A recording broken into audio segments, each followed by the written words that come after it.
இந்த விழாக்கு வந்திருக்கும் அனைவருக்கும் என்னோட நன்றி கலந்த வணக்கத்தை தெரிவிச்சுக்கிறேன். ட்ரிபிள் டி வந்து ஒரு உண்மையான ஒரு மேஜிக் தான் சொல்லலாம். ஏப்ரலில் வந்து இந்த விடிவி சார் வந்து வீட்டுக்கு வந்திருந்தார். வீட்டுக்கு வந்தோடனே இந்த மாதிரி ஒரு நல்ல அவர் ஸ்டைலில் சொல்ல போனால் ஒரு நல்ல கதை இருக்குது, அது நீ கேளு அப்படிங்கிற மாதிரி அவர் சொன்னார். மலையாளத்துலேருந்து வேலை மீன் ஒரு டைரக்டர் பண்ணியிருக்காரு அப்படின்னு சொல்லி காலையிலே வந்துட்டார். வந்த உடனே சரி, எனக்கு அந்த படம் ஏற்கனவே பார்த்துருந்தேன். ஏற்கனவே அந்த படத்தையே எனக்கு வந்து திரும்ப ரீமேக் பண்ணணும்னு சொல்லி ஏற்கனவே அந்த ப்ரொடியூசரை வந்து காண்டாக்ட் பண்ணியிருந்தோம். பட் அது ஏதோ ஒரு வேலை கருதினால அப்படியே எங்களால் அப்படியே தட்டி போயிடுச்சு.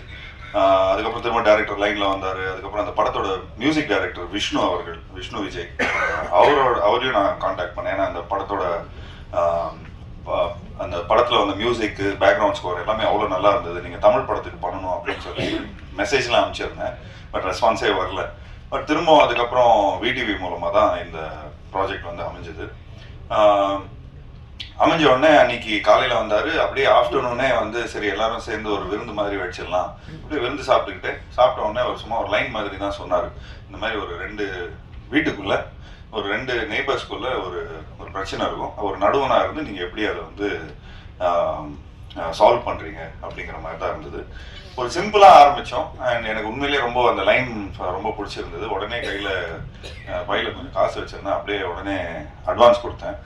எனக்கு உங்கள் கூட ஒர்க் பண்ணுற ஆசை ரொம்ப இருக்குது. ஏன்னா உங்களோட ஃபேமிலி படம் எனக்கு ரொம்ப பிடிச்சிருந்தது. பெசில் ஜோசஃபை வந்து ஃபர்ஸ்ட் டைம் அவர் வந்து ஹீரோவாக பண்ணார். அண்ட் அதுக்கப்புறம் பார்த்துட்டிங்கன்னா பெசில் ஜோசஃபோட கேரியரே எங்கேயோ போயிடுச்சு ஆஸ் அன் ஆக்டர்.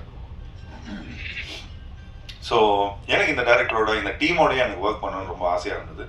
ஸோ அப்போது நானும் முத்துக்குமார் இந்த படத்தோட அசோசியேட் டைரக்டர், அவர் மதுரை சார்ந்தவர்.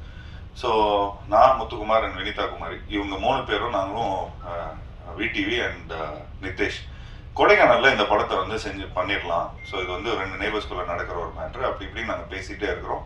அப்படியே கதையும் டெவலப் ஆனால் கொஞ்சம் கிளைமேக்ஸில் வந்து கொஞ்சம் இன்னும் ஒரு பெரிய செட்டு போடுற மாதிரி ஒரு சீக்வன்ஸ் அமையுது. ஸோ இல்லை, கோடையில் பண்ண முடியாது, நைட் ஷூட்டு, மழை டைமு. ஸோ அதனால் அப்படியே கம்பத்துக்கு மாற்றுறோம். லொக்கேஷனை கம்பத்தில் போடுறோம். அங்கே நமக்கு சக்தின்னு ஒருத்தர் தெரிஞ்சவர் இருந்தார். அவங்க ஃபேமிலியும் நல்ல பழக்கம் எங்களுக்கு. ஸோ அவங்க லைக் சரி அவங்க இருக்கிறாங்க. ஸோ அதனால் அவங்க தைரியத்தில் அங்கேயே வந்து அவங்க தெரிஞ்சவங்க இடத்துல ஒரு நல்ல ஒரு செட்டு போட்டோம். ஒரு சாதாரண செட்டாக தான் போடணுன்னு இருந்தோம். ஆக்சுவலி இந்த படம் வந்து நானும் முத்துவும் பேசிகிட்டு இருப்போம். ஒரு கல்யாணத்தை பண்ணிப்பாரு, ஒரு வீட்டை கட்டிப்பாரு, ஒரு கல்யாணத்தை பண்ணிப்பாரு அப்படின்னு. இந்த படத்தில் 2மே பண்ணியிருக்கிறோம். 2 வீடு கட்டியிருக்கிறோம். 45 நாள் கல்யாண செட்டப்பை பண்ணியிருக்கிறோம். ஸோ கிட்டத்தட்ட பார்த்துட்டிங்கன்னா ஒரு டெய்லி இந்த பூ வேணும், பழம் வேணும், அது வேணும், இது வேணும், ஒரு கல்யாண செட்டப்புக்கான சாப்பாடு, காய்கறி, இந்த மாதிரி ஒரு சின்ன ஒரு பட்ஜெட் ஃபிலிமாக தான் எடுக்கணும்னு பார்த்தோம். பட் இந்த ஆர்டிஸ்ட் சேர்ந்த உடனே, இந்த செட்டு போட்ட உடனே, கண்ணன் ரவி சாரும் இந்த படத்தோட ப்ரொடியூசர், அவர்கிட்ட தான் போய் இந்த கதையை நாங்கள் போய் பேசுகிறோம். ஸோ அவர்கிட்ட பேசினதுக்கப்புறம் நல்லா நீங்கள் செலவு பண்ணுங்கன்னு சொன்னோன்னே டேரக்டர் வந்து ஒரு பெரிய செட்டை போடுங்க அப்படின்ட்டாரு. ஸோ அது மட்டும் இல்லாமல் அந்த வீட்டுக்கு பின்னாடி ஒரு பெரிய டேங்க் ஒன்று இருக்கும், அதுவும் ஒரு செட்டாக போடணும். அதுவும் ஒரு கதாபாத்திரமாக இந்த படத்தில் இருக்குது. அந்த படத்தில் நீங்கள் பாருங்கள், ரொம்ப நல்ல ஒரு கிளைமேக்ஸாக வந்து இந்த படத்தில் அமையும். ஸோ இந்த மாதிரி எல்லாருமே ஒரு கேரக்டராக சேர்றாங்க. அப்படியே ஒரு 4 பேர் 8 பேர் வந்து 12 பேர் ஆகுது. இப்போ எனக்கு தெரிஞ்சு இந்த படத்தில் எத்தனை 46 ஆர்டிஸ்ட்டு, 45 ஆர்டிஸ்டாக. ஸோ 45வது படத்தில் 46 ஆர்டிஸ்டோட நடிச்ச ஒரு நல்ல பெருமை இருந்தது எனக்கு. அது மட்டும் இல்லாமல் இங்கே இருக்கிற ஆர்டிஸ்ட்லாம் வந்து பார்த்துக்கிட்டிங்கன்னா மேக்சிமம் அவங்க வந்து யூடியூப்ல வந்து நல்ல பிரபலமாக இருக்கிறாங்க. எங்கே போனாலும் அவங்களுக்கு வந்து ஒரு தனி ஃபேன் ஃபாலோயிங்காக இருக்கிறாங்க. எங்களுக்கு வந்து இப்போ எப்படின்னா, படத்தில் நடித்து ஒரு டைரக்டர் பண்ணி ஒரு டைலாக் பேசி அது வந்து திரும்ப சேட்டலைட் ரிலீஸ் ஆகி அதுக்கப்புறம் மக்கள் அதை பார்த்து அதுக்கப்புறம் அதை வந்து ஒரு ரசித்து அதுக்கப்புறம் ஃபேன்ஸாக வருவாங்க. பட் உள்ளே வரவங்கும் போதே இவங்க வந்து புகழும் நிறைய ஃபேன்ஸோட ப்ளஸ் என்ன சொல்கிறது, இங்கே இருக்கிற யூடியூபர்ஸ் பற்றி சொல்கிறேன், அவங்க ஃபாலோவர்ஸோட வராங்க.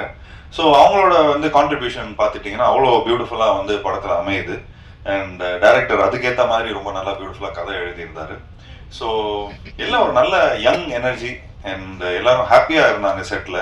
ஆக்சுவலி ஒரு 45th டே எல்லாரும் ஷூட்டிங் முடிச்சு வெளியே போகும்போது எல்லாரும் கண்ணில் தண்ணி.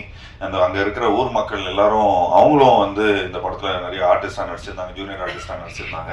எனக்கு தெரிஞ்சு இப்போ எல்லாருமே லைவ்ல கூட பார்த்துட்டு இருப்பாங்க, எங்களுக்காக நல்லா ப்ரே பண்ணிட்டு இருப்பாங்க, நல்லா வாழ்த்தி அனுப்பிச்சாங்க. ரொம்ப அதாவது ஒருத்தவங்களுக்குலாம் சாமியே வந்துச்சு, அந்த அளவுக்கு ரொம்ப வாழ்த்தி அமைச்சாங்க. ஏன்னா இந்த படத்தில் எல்லாரும் அவங்கவுங்களோட பசங்க, அவங்கவுங்களோட லைக் இன்னும் கதாபாத்திரங்கள் எல்லாமே ஏதோ ஒரு விதத்தில் அவங்க வந்து இந்த படத்தில் ரிஜிஸ்டர் ஆவாங்க. ஸோ இந்த படம் மூலமாக நிறைய பேர் வந்து ஒரு லைக் இன்னும் இந்த சினிமாவில் வந்து இன்னும் ஒரு பெரிய ஒரு மைலேஜ் கிடைக்கும் இந்த படம் மூலமாக. ஏன்னா அந்த அளவுக்கு எல்லாரும் ரொம்ப நல்லா பண்ணியிருக்கிறாங்க. ஸோ இந்த மாதிரி ஒரு கதையை அதாவது அழகாக இயக்கியிருக்காரு இந்த படத்தோட டைரக்டர் நிதேஷ். ஸோ எல்லாருக்கும் ஒரு யூனிக்னஸ் இருக்கு அண்ட் கண்டினியூஸாகவே என்டர்டெய்னிங்காகவும் இருக்கும். நாங்கள் எல்லாருமே ரொம்ப சீரியஸாக நடிச்சிட்டு இருப்போம். ஆனால் ஆடியன்ஸுக்கு வந்து இந்த படமே அவ்வளோ ஒரு கொஞ்சம் ஒரு ஃபன்னியர் சைடில் பார்ப்பாங்க. என்னடா இப்படிலாம் நடக்குமா அப்படிலாம் நடக்குமா அப்படிங்கிற மாதிரிலாம் இருக்கும். ஸோ எல்லாருமே ரொம்ப உண்மையாக நடிச்சிருக்காங்க. எல்லாம் தம்பிராமையெல்லாம் சொல்லவே வேணாம். அவர்கிட்ட போய் ஸ்கிரிப்ட் சொல்லும் போதே அவர் டைலாக் பேச ஆரம்பிச்சிட்டார். இருங்கப்பா இன்னும் அட்வான்ஸே கொடுக்கல அப்படிங்கிற மாதிரிலாம் நாங்கள் சொல்லி கலாய்ச்சிட்டு இருந்தோம். ஏன்னா அந்த அளவுக்கு இன்வால்வ் ஆகிட்டார் படம் லைக் ஆரம்பிக்கிறதுக்கு முன்னாடியே. ஸோ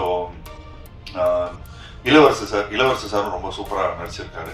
ஸோ இந்த படத்தில் நடித்த எல்லா டெக்னீஷியன்ஸும் சரி, அதாவது பிரார்த்தனாவும் நடிச்சிருக்கிறாங்க. எல்லாரும் ஒரு ஒரு ஒரு ஒரு ஒரு ஃபேமிலி மாதிரி வந்துட்டு என்னோட பெஸ்ட் நான் கொடுக்கணும். இந்த படம் மூலமாக எங்களுக்கு ஒரு நல்ல மைலேஜ் கிடைக்கும் அப்படின்னு சொல்லி ஒரு நல்ல மனசோட எல்லாரும் வந்து இந்த படத்தில் பண்ணியிருந்தாங்க. ஸோ அதை நினைக்கும் போது ரொம்ப ரொம்ப சந்தோஷமாக இருந்தது. ஸோ ஒரு கூட்டமைப்பாக எல்லாருமே இந்த படத்தை பண்ணியிருக்கிறோம். ஸோ நானும் என்னோட பங்களிப்பு ஒன்று இருக்குது. ஒரு கிரியேட்டிவ் ப்ரொடியூசர்னு அது எதுக்கு போட்டிருக்காங்கன்னு தெரியல, பட் கிரியேட்டிவாக எல்லா பீப்புளும் வந்து சேர்த்துருக்குறோம். ஸோ அதை வந்து அண்ட் என்னோட சின்ன சின்ன நுவான்சஸ்லும் கொஞ்சம் சின்ன ஐடியாஸ்லாம் கொடுத்துருந்தோம். அது இந்த படம் மூலமாக எனக்கு கொஞ்சம் ட்ரான்ஸ்ஃபார்ம் ஆகிருக்கு.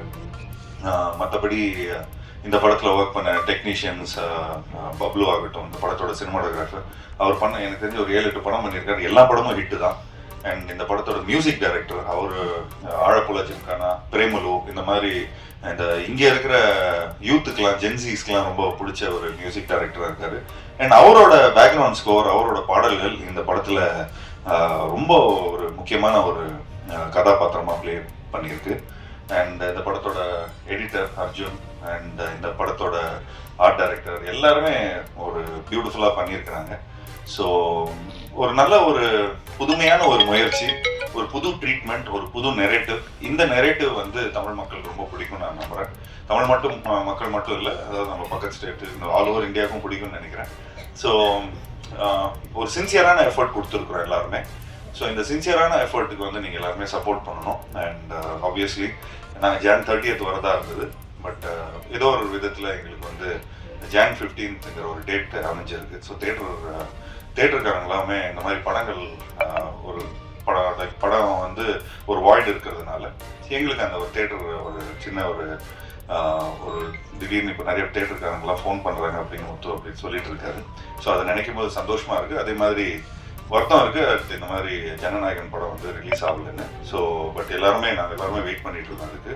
ஏன்னா விஜய் சார் வந்து நிறைய படங்கள், நிறைய டெக்னீஷியன்ஸ், நிறைய ப்ரொடியூசர்ஸ், நிறைய ஆக்டர்ஸ், நிறைய இதுக்கு வந்து சப்போர்ட்டிவாக இருந்திருக்காரு. இந்த லாஸ்ட் 25 years 30 yearsல வந்து நாங்களே வந்து 7-8 படம் பண்ணியிருக்கிறோம். ஸோ நிச்சயமாக எங்களோட சப்போர்ட் எல்லாமே அவருக்கு இருக்குது. அண்ட் ஆப்வியஸ்லி இந்த படம் ஜனநாயகனுக்காக நாங்களும் வெயிட் பண்ணிட்டு இருக்கோம். அண்ட் ஆப்வியஸ்லி இந்த படத்துக்கான ஒரு நல்ல ஒரு வரவேற்பு இருக்குன்னு நினைக்கிறேன். And last but not the least, இந்த படத்தோட ப்ரொடியூசர் பற்றி சொல்லி ஆகணும். நானும் முத்தும் இந்த படத்தோட அசோசியேட் ப்ரொடியூசர் வந்து முத்து. நானும் அவரும் போய் கண்ணன் ரவி சாரை போய் பார்த்து ஒரு ஃபங்க்ஷனுக்காக போயிருந்தோம். அப்போ தற்சமயம் எல்லாம் வந்து எனக்கு நிறைய படம் எடுக்கணும் அப்படிங்கிற மாதிரி சொன்னேன். நான் சொன்னேன், இப்போ ஒரு காம்பேக்டான ஒரு படம் இருக்குது சார், இந்த மாதிரி ஒன்று பண்ணுறீங்களா அப்படிங்கிற மாதிரி தான் நான் கேட்டோம். சும்மா ஃபஸ்ட்டு நீங்கள் டெஸ்ட் கிரவுண்ட், அதாவது நீங்கள் சினிமாவுக்கு வரத்துக்கு முன்னாடி ஒரு காம்பேக்டான ஒரு ஃபிலிம் எடுங்க, ஒரு நல்ல ஒரு யங் டீம் ஒன்று ரெடியாக இருக்குது, ஸோ இந்த படத்தை நீங்கள் பண்ணுங்கள் அப்படிங்கிற மாதிரி நாங்கள் ப்ரப்போஸ் பண்ணியிருந்தோம்.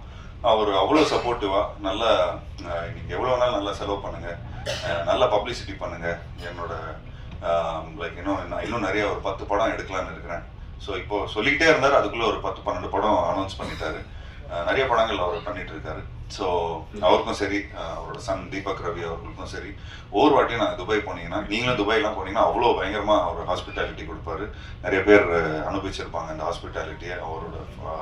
ஹோட்டல் பாராக்லேருந்து நம்ம தங்குற ஹோட்டல்லேருந்து எல்லாமே பார்த்துட்டிங்கன்னா ஒரு ஊர்லேருந்து நம்ம ஏதோ ஃபாரினுக்குலாம் போய் வேலை பார்த்தோம்னா சொந்தக்காரங்களாம் வந்தால் எப்படி சந்தோஷமாக வரவேற்பாங்க, வாங்க இப்படி சாப்பிடுங்க, அதை சாப்பிடுங்க, இதை சாப்பிடுங்க. ஸோ அந்த மாதிரி கண்ணன் ரவி சார் வந்து சொந்தக்காரங்களை எப்படி இந்த வந்து வரவேற்கிறாங்களோ, இந்தியாவிலேருந்து யாரெல்லாம் வராங்களோ அந்த அளவுக்கு ஒரு பியூட்டிஃபுல்லாக வந்து அவர் பார்த்துப்பாரு. அது மட்டும் இல்லாமல் நான் எந்த ஃபங்க்ஷன் போயிருந்தேன்னா எங்கள் அப்பாவுக்கு வந்து ஒரு சூப்பர் குட் ஃபிலிம்ஸ் வந்து இவ்வளோ வருஷமாக படங்கள் பண்ணிட்டு இருக்காங்க. ஸோ ஒரு லைஃப் டைம் அச்சீவ்மெண்ட் அவார்டு வந்து துபாய் தமிழ் சங்கம் மூலமாக கொடுத்தாங்க. ஸோ அப்படி தான் எங்களுக்கு வந்து ஒரு இன்ட்ரொடக்ஷன் வந்தது.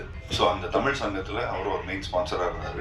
அவர் அவ்வளோ சினிமா மேலே லவ் இருக்குது, எங்கள் அப்பா மேலே இருக்கிற ரொம்ப ஒரு மரியாதை வச்சு இந்த எங்களோட ஃபேமிலிக்குள்ளே அவரும் இந்த சினிமா ஃபேமிலிக்குள்ளே வந்து ஒரு அசோசியேஷனில் வந்திருக்காரு. ஸோ அவர் எங்களை நம்பி அவர் வந்திருக்காரு. ஸோ எந்த விதத்துலையுமே கரெக்டாக நாங்கள் ஓவர் செலவு பண்ணாமல் எந்த ஒரு தமிழ் சினிமாவுக்கு ஒரு ப்ரொடியூசர் உள்ளே வராங்கன்னா அவரை வந்து எந்த விதத்துலையும் நம்ம வந்து என்ன செலவு பண்ணணுமோ அந்த செலவை வந்து அவ்வளோ பர்ஃபெக்டாக பண்ணி கொடுத்துருக்கோம், சிக்கனமாக இருந்திருக்கிறோம். அண்ட் அதே மாதிரி என்ன படத்தில் நீங்கள் தெரியுதோ அதுக்கான செலவு மட்டும்தான் இருக்கும், மற்ற வெட்டி செலவு எதுவுமே நாங்கள் எதுவும் பண்ணலை. ஏன்னா அவ்வளோ ப்ரிசைஸ்டாக இருந்தோம், அவ்வளோ டீமும் சரி, இங்கே இருக்கிற எல்லா டெக்னீஷியன்ஸும் சரி எல்லாருமே அவ்வளோ ஒத்துழைப்பிச்சாங்க. ஸோ உண்மையிலேயே ஒரு super team. And Jackie master பற்றியும் சொல்லி ஆகணும். இந்த படத்தில் வந்து அவர் ஏதோ நர்வஸில் சொல்லிட்டாரு இங்கே எல்லாம் காமெடி ஃபைட் அப்படின்னு. ஆக்சுவலி நாங்கள் எடுக்கும் போது எல்லாமே ஜாலியாக இருந்தோம், அதனால காமெடியாக இருந்தது. பட் நெரேட்டிவாக நீங்கள் பார்த்தீங்கன்னா டைரக்டர் அவ்வளோ பயங்கரமாக பண்ணியிருக்காரு. அண்ட் லாஸ்ட் கிளைமேக்ஸ்லாம் வந்து உண்மையிலே ஒரு பெரிய பேர் கிடைக்கும் ஜாக்கி உங்களுக்கு இந்த படத்தில் நடிச்சிருக்கிற எல்லாம்.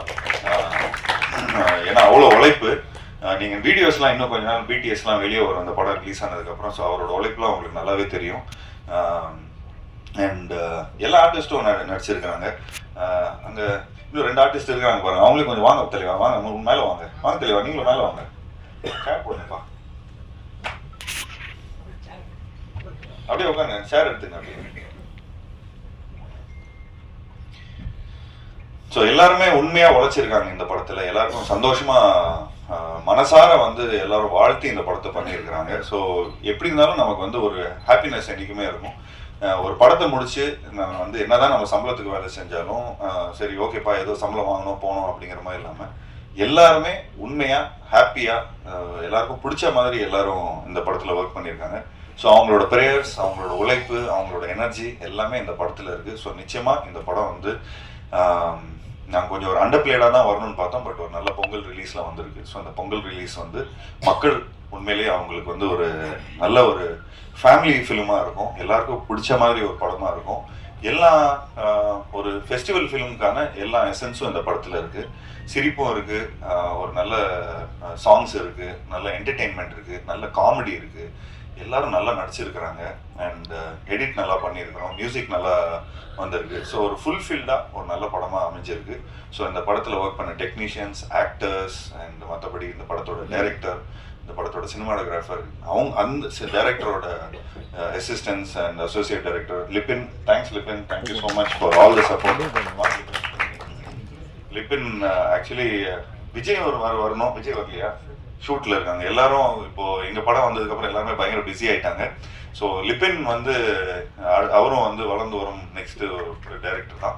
ஸோ அவரு கூடிய சீக்கிரம் ஒரு நல்ல படம் பண்ணுவோம். ஸோ அதுக்கு வந்து முத்து சார் நல்லா பிடிச்சி வச்சுங்க, சூப்பராக போய் அவர் துபாயில் வேற ஒரு கதை வச்சிருக்காருன்னு சொல்கிறாரு, அங்கேயே போய் எடுத்துருவோம், ஸ்ட்ரெயிட்டாக ப்ரொடியூசரோட வாசல்ல எடுத்துருவோம்.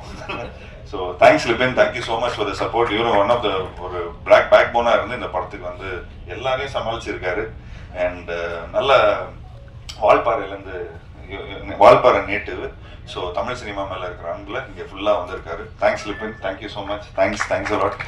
நிதேஷ்க்கும் தேங்க்ஸ், பப்ளுக்கு தேங்க்ஸ், அர்ஜுனுக்கு தேங்க்ஸ், எல்லாருக்கும் தேங்க்ஸ். அண்ட் ஸ்பெஷலி என்னோட டீமுக்கு தேங்க்ஸ் டு என்னோட makeup artist Shanmugana, thanks to Subbaramana, my costumer, and also my assistants Kumar, Rafi, Sarath, எல்லாருக்குமே என்னோட வாழ்த்துக்களை தெரிவிச்சுக்கிறேன். And last but not least my team like Muthukumar and Vinitha.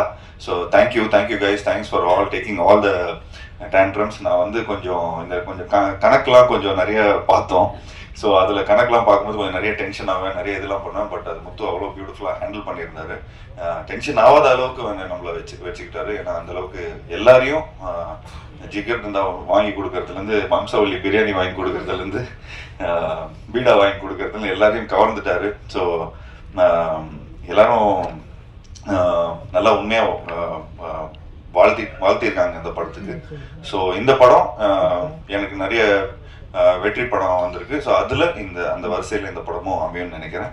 So thank you so much. Thanks allot. Thank you guys. Please support the film. Thank you. வணக்கம். Present media அனைவருக்கும் இனிய வணக்கம்.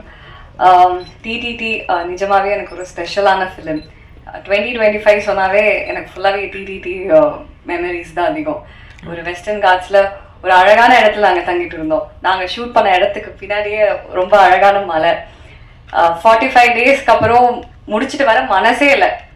நான்லாம் வந்து முடிச்சுட்டு ஒரு 1 வீக் முன்னாடி நான் புலம்ப ஸ்டார்ட் பண்ணிட்டேன். அவ்வளோதான், நம்ம எல்லாருமே வந்து கிளம்பி போகிறோம்ல, அந்த அளவுக்கு நாங்கள் ஒரு ஃபேமிலியாக ரொம்ப அட்டாச் ஆகிட்டோம். ஸோ அண்ட் இந்த படத்தில் நான் வந்து சௌமியான ஒரு கேரக்டர் பண்ணியிருக்கேன், கல்யாண பொண்ணா.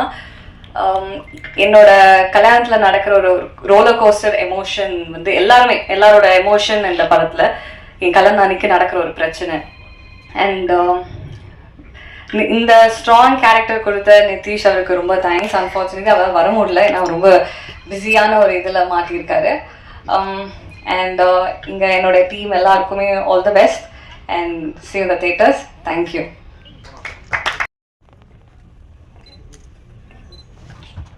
அனைவருக்கும் மாலை வணக்கம். ஸ்டேஜ் இருக்க எல்லாருக்கும் வணக்கம் சொல்லிக்கிறேன். ரொம்ப சந்தோஷம் பொங்கலுக்கு எல்லாரும் ஆர்டிஸ்ட். எனக்கு ரொம்ப சந்தோஷம் பொங்கலுக்கு என்னோட படம் ரிலீஸ் ஆகுது, நான் நடித்த படம்ன்றது. நீங்கள் தலைவர் தம்பி தலைமையில் நம்ம ட்ரிபிள் டீல பார்த்தாலே தெரியும், அந்த கதையோட மொத்தம் எல்லாமே அதில் இருக்குது. அந்த டீ ஒரு ஃபேமிலி, அந்த டீ ஒரு ஃபேமிலி, நடுவில் இருக்கிறது நம்ம சார் ஜீவா சார் தான். அவ்வளோ தலைவர் அந்த ரெண்டு, நாங்கள் எங்கள் 2 ஃபேமிலி. அவ்வளோ சூப்பராக அந்த கண்டென்ட் இந்த பேர்லேயே வந்துருச்சு. 45 டேஸ் சொன்னாங்க, நான் 25 டேஸ் பண்ணேன். மாமரம் எவ்வளோ இருந்தது தெரியாது. நாங்கள் தினம் மாங்காய் சாப்பிடாத நாளே கிடையாது. எல்லா வெரைட்டி மாம்பழம் சாப்பிட்ருக்கோம். அதில் உப்பு மிளகாத்தூள்லாம் போட்டு சாப்பிட்றோம். இப்படி தான் எங்களோட டைமிங்கு. ரொம்ப ஜாலியாக இருக்கும். இன்னமும் நான் அதை நினச்சி ஃபீல் பண்ணுறேன். கும்பலியில் நாங்கள் எப்படி இருந்தோமோ அந்த ஃபீல் தான் இப்போ இருக்குது சென்னை. இந்த ஃபீல் தினமும் நாங்கள் ஈவினிங் 6 to மார்னிங் 6 நைட் ஃபுல்லாக ஷூட் போயிட்டே இருக்கோம். எங்களுக்கு அது நைட் மாதிரியே தெரியாது. ஷூட் இல்லா டைமில் அந்தாக்ஷரி விளையாடுறது, அப்புறம் நாங்கள் எல்லாமே ப்ளே பண்ணுறது, இந்த மாதிரி தான் இருந்தது டீமு. இன்னொன்று வந்து பார்த்தீங்கன்னா டேரக்டர் எப்போவுமே ரொம்ப ஜாலியாகவே இருப்பாங்க. எப்பவுமே சைடில் சாங்ஸ் ஓடிட்டே இருக்கும். நம்ம ஷூட்டில் இருக்கிற மாதிரியே இருக்காது, அந்த மாதிரி ஒரு பிளேஃபுல்லாக இருக்கும்.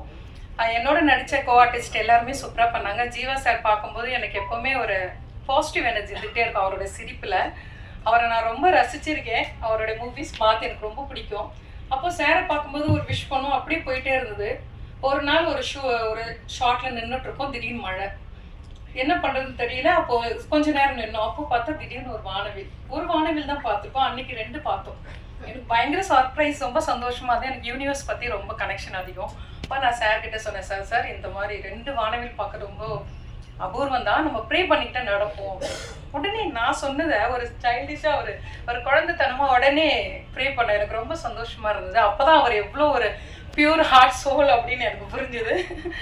அப்புறம் பிரார்த்தனா பற்றி சொல்லணுன்னா, அவங்க எனக்கு டாட்டராக பண்ணியிருக்காங்க. ரொம்ப எனக்கு கம்ஃபர்டபுளாக இருந்தாங்க, ரொம்ப சந்தோஷமாக இருந்தது. தம்பி ராமே சார்லாம் சொல்லவே வேணாம். படத்தில் காமெடியை விட செட்டில் அடித்த காமெடி எங்களால் மறக்க, அந்த எறும்பு காமெடி இருக்குது பாருங்கள். நாங்கள் ஒருத்தருக்கிட்டே மறக்காமல் அது அப்படியே அழகழகாக சொல்லிகிட்டே இருப்பார். நாங்களாம் சிரித்து முடிச்சு ஓஞ்சிட்டோம். தம்பி ஜீவா சார் வந்த உடனே செட்டு சைலண்ட். அவர் சொன்ன உடனே அவர் சிரிச்சது கேட்டு நாங்கள் சிரிச்சிட்டோம். அவ்வளோ சந்தோஷமாக இருந்தாங்க. சொல்லும் போதே தெரியும் நாங்கள் எந்த அளவுக்கு ஒத்துமையாக இருந்தோம். இந்த சீனியர் ஜூனியர் அப்படியெல்லாம் இல்லை, சின்ன கேரக்டர் பெரிய கேரக்டர்ல எல்லோரும் அவ்வளோ சூப்பராக என்ஜாய் பண்ணோம். சார் சொன்ன மாதிரி கேரவன் சும்மா தான் இருந்தது, நாங்கள் ஃபுல்லாக செட்டில் உட்காந்து தான் இருந்தோம். இந்த படத்தில் வாய்ப்பு கொடுத்த டைரக்டர் சாருக்கும் ப்ரொடியூசர் சாருக்கும் நன்றி சொல்லிக்கிறேன். இந்த வாய்ப்பு வாங்கி கொடுத்த ராமு சாருக்கு நன்றி சொல்லிக்கிறேன். Thank you so much. எல்லா தேட்டரில் வந்து பாருங்கள், கண்டிப்பாக உங்களுக்கு எல்லாருக்கும் பிடிக்கும்.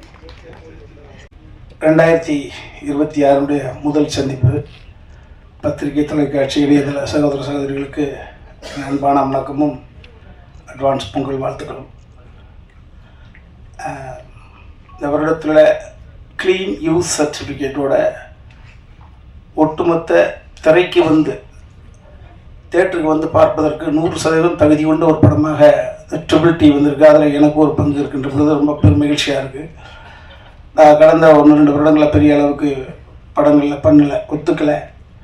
இந்த காரணம் ஏற்கனவே கொஞ்சம் சின்னோண்டு பேர் சம்பாதிச்சு வச்சுருப்போம். ஏன் அதை ஒத்துக்கிட்டான்னு யாரோ கேட்டால் அந்த ஒரு பயம். இதை சகோதரி வினோதினி, இந்த படத்தினுடைய ப்ரொடக்ஷன் கண்ட்ரோலர் அன்பு தம்பி முத்துக்குமார் இவர்கள் மூலமாக தம்பி இபின் கோ டைரக்டர் வந்து சொன்னான், தம்பி டைரக்டர் நிதிஷ் வந்து சொன்னாங்க.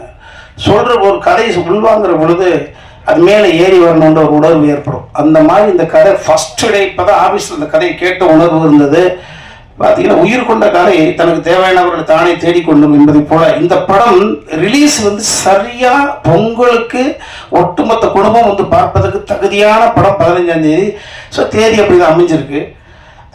நிச்சயமாக உறுதியிட்டு சொல்லக்கூடிய ஒரு விஷயம்னா, ஃபாசில் சாருக்கு பிறகு, சித்திக் லால் சாருக்கு பிறகு நிதிஷ் அப்படின்ற ஒரு ஃபீல் குட் மூவியை ஜனரஞ்சகமாக கொடுக்க முடியுமா சாஃப்ட் ஹியூமரோட அப்படின்னு ஒரு அற்புதமான இயக்குனர் தமிழ் இண்டஸ்ட்ரிக்கு கிடைக்கிறான். அந்த முதல் படத்தில் எனக்கு ஒரு பங்கு இருக்கின்ற பொழுது பெரிய மகிழ்ச்சி. இன்னொரு விஷயத்த, இந்த படத்தினுடைய ஜட்ஜ்மெண்ட் யார்கிட்ட போகுது அப்படின்னா, விடிவி கணேஷ் சார் மூலமாக தம்பி ஜீவா கிட்ட நிதிஷ் வந்த பொழுது ஜீவா சார் வந்து இதை ஓகே பண்ணுறாப்பா. தம்பி என்னை விட வயசில் சின்ன பிள்ளை. ஒரு படத்தினுடைய ஜட்ஜ்மெண்ட் வந்து ஒரு பெரிய ப்ரொடியூசருடைய மகன், பெரிய வெற்றி படங்களுடைய கதாநாயகன், கடந்த காலம் கொடுத்த அந்த அனுபவங்களை வச்சு இந்த கதைக்குள்ள எனக்கு என்ன இருக்கு அப்படி பார்க்காம ஒரு ப்ரொடியூசருக்கு மாதிரியான ஒரு தளத்திலிருந்து இந்த கதையை ஓகே பண்ணி வெற்றி பெறக்கூடிய படத்தில் நான் கதாநாயகனாக இருக்க போகிறேன் அப்படின்னு எவ்வளவு பேருக்கு ஸ்பேஸ் விட்டு கொடுத்து ஒரு சென்ட்ரல் நாயகனாக இருந்ததுனால தான் இந்த படம் எடுக்கப்பட்டது. ஸோ அந்த வகையில் நான் இப்படி எல்லா ஹீரோக்களும் இருக்கிற பொழுது ஓடாத படங்களுடைய எண்ணிக்கை குறைந்து ஓடுகிற படங்களுடைய எண்ணிக்கை அதிகமாகும். ஸோ ஓடுகிற படத்தில் இருப்பதற்கு மிகப்பெரிய ஒரு பங்கு யார்கிட்ட இருக்கு, ஹீரோகிட்ட இருக்கு அப்படின்ற பொழுது தம்பி ஜீவா வந்து 2026 தயாரிப்பாளர்களுக்கு ஒரு நம்பிக்கையான வருடமாக நகர்த்தி கொடுப்பதில் இந்த கிரெடிட் கோஸ்ட் அன்பு தம்பி ஜீவாவை தான் சேரும். ஏன்னா எல்லாருக்கும் ஸ்பேஸ் கொடுத்துட்டு ஒரு சென்டர் பண்றது, எனக்கு என்ன இருக்கு, எனக்கு என்ன ஹீரோயின், எனக்கு என்ன ஃபைட் இருக்கு, எனக்கு என்ன முடிச்சு, எனக்கு என்ன ப்ரெடிக்ட் பண்ண முடியாத ட்ரெஸ் அப்படி இல்லை. அற்புதமான படம். ஒரு எத்தனையோ படங்கள் வந்து ஒரு கல்யாண காட்சியை வைத்து இது ஒரு புதுவிதமான ஒரு ட்ரீட்மெண்ட்டு. அந்த அதை இவர்கிட்ட ஒரு ஜட்ஜ்மெண்ட்டை கொடுத்துட்டு ஒருத்தர் உட்காந்துருக்காரு துபாயில். ஒரு தமிழ்நாட்டில் பிறந்து ஒரு 7 வயதில் வறுமையெல்லாம் அனுபவிச்சுட்டு ஒரு மனிதன் வந்து துபாய்க்கு போய் அவர் பார்க்க துபாய் வளர்ந்ததாக கேஆர்ஜி குரூப்புடைய மிஸ்டர் கண்ணன் தேவி சார் சொல்லுவார், நான் பார்க்க துபாய் வளர்ந்தது அப்படிம்பார். அதுக்கு சொல்வதற்கே பெரிய விஷயம் இல்லையா, துபாயிலான நான் வளர்ந்தேன்னு சொல்லாம அந்த கண்ணன் தேவி சார் வந்து அன்பு தம்பி ஜீவா நம்பிட்டார். உங்களுக்கு நம்புறேன், நீ உங்களுக்கு கதை பிடிச்சிருக்கல. ஸோ எங்க இருக்காரு இந்த படம், எப்போ பூஜைப்படுறது எல்லாம் முழு உரிமையை தூக்கி தம்பி ஜீவா சாப்பிட்டு கொடுத்தாரு. ஜீவா தம்பி வந்து முத்துக்குமார்ட்ட அவர் இணை சகோதரியாக இருந்தது வினிதா, மேலே கீழே உட்காந்துருக்காங்க. இவங்க தான் இவ்வளவு பெரிய நடிகர்கள். ஆல்ரெடி இவருக்கு வேறு வேறு தளத்தில் எஸ்டாப்ளிஷ் ஆனவர்களை எல்லாம் கூட்டு வந்து ஒவ்வொரு கதைக்குள்ள உள்ள வச்சு சொன்னது போல 45 நாட்கள் இரவு. எனக்கு மைனா படம் தான் நினைவு வந்தது. நாங்கள் ஒரு ஷாட்டுக்கு போவோம், வறுமையின் பிடிகள், கோர பிடிகள் அந்த படம் எடுக்கப்பட்டு இருக்கு, மழை அடிக்கும். ஆனால் கொஞ்ச நேரத்தை ஒரு ஆர்டர் செய்ய வேண்டிய வேலையெல்லாம் இயற்கை செய்துக்கிட்டு இருக்கான். அதே போல 45 நாள் இருட்டு ஒரே நாள் நடக்கக்கூடிய சம்பவம்ன்றதுனால ஃபுல் நைட்டு நடிக்கிறது ரொம்ப ரொம்ப சிரமம் தான். ஆனதுலையும் இடையில மழை. ஆனாலும் கூட இந்த 45 நாளுக்குள்ள நிதிஷ் இந்த படத்தை பண்ணி கொடுத்துருக்கான்ற பொழுது அற்புதமான டீம், அந்த கேமராமேனு, நானும் இளவரசி பங்காளியும் இதில் ஒரு த்ரோட்டு நல்லா பண்ணியிருக்கோம், அனுபவிச்சு பண்ணியிருக்கோம். 15ஆம் தேதி வரப்போகுது. திரும்ப சொல்கிறேன், இது பொய்க்கு இல்லை. படத்தை பார்த்துட்டு யாரும் ஒரு சிறிய குறை கூட சொல்ல முடியாது, இப்படி வரலையா படம் அப்படின்னு 2026 துவக்கமாக ட்ரிபிள் டி வந்திருக்கு. ஸோ இந்த படம் ஓடுகிற பொழுது தமிழ்நாட்டினுடைய தயாரிப்பாளர்களுடைய எண்ணிக்கை அருகி அப்படி குறிஞ்சு வந்துகிட்டே இருக்கு. ஸோ ஒரு 30 வருடங்களுக்கு முன்பு ஒரு சௌத்ரிசா அப்படின்னு ஒரு மகான் இந்த தமிழ் இண்டஸ்ட்ரி கிடைத்த காரணத்தினால்தான் நிறைய இயக்குநர்கள், நிறைய கதைகள், ஒரு படத்தினுடைய ஒரு கதையை ஓகே பண்ணுவதற்கு 100 கதை கேட்டவர் யாரு, சௌத்ரிசா. கதை சொல்வது என்னவோ 2.5 மணி நேரம் மனப்பாடம் பண்ணி சொல்லிட்டு வந்துடலாம். கேட்கிற பொழுது அவ்வளவு விஷயத்தை தள்ளி வச்சுட்டு அந்த ஃபோக்கஸ், அந்த கான்சென்ட்ரேஷன் ரொம்ப முக்கியம். அப்போ அப்போ நாங்கள் நடிக்கிறதுக்கு கதை கேட்கறது என் போர்ஷன் மட்டும் சொல்லுங்கப்பா அப்படின்னு சொல்கிறோம். தயாரிக்கிறது கதை கேட்கற பொழுது அப்படி சௌத்ரி சாருடைய வேற ஒரு வருஷனாக கண்ணன் ரவி சார் இருந்திருக்காரு. இந்த படம் வெற்றி பெறுவது மூலமாக தொடர்ச்சியாக அவர் தயாரிப்பு செய்வார். ஆமாம், நல்ல படத்தில் நான் இருக்கிறேன். என் கூட பங்கெடுத்த அத்தனை தம்பிமார்கள் டெஃபினட்டாக சொல்கிறேன், இன்னைக்கு சாதாரணமாக உட்காந்துருக்காங்க. நகைச்சுவை நடிகர்களெல்லாம் கதாநாயகனாக அடுத்த தளத்துக்கு செல்லுகிற பொழுது ஹியூமரினுடைய ஏரியாவை ஃபில்அப் பண்ணுறதுக்கு நபர்கள் இல்லையே அப்படின்ற ஒரு வறுமை இருக்கு. அதை இட்டு நிரப்புவதற்காக நிறைய பிள்ளை உட்காந்துருக்காங்க.